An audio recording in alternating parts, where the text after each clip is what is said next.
When most people think about the slave trade, what usually comes to the mind is the transatlantic slave trade and its many horrors.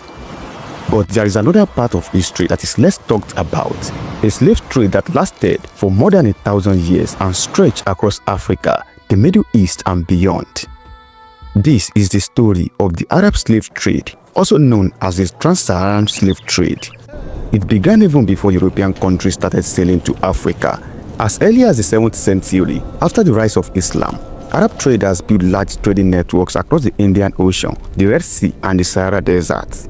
Unlike the transatlantic slave trade, which mainly sends enslaved people to the Americas, the Arab slave trade spread Africans across the North Africa, the Middle East, Persia, India and parts of Europe.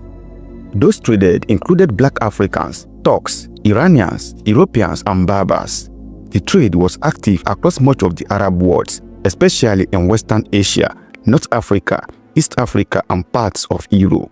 This fast trade endured for roughly 17th centuries, from 7th century CE to the mid-20th century, far longer than the transatlantic slave trade, and resulted in the first displacement of millions of Africans.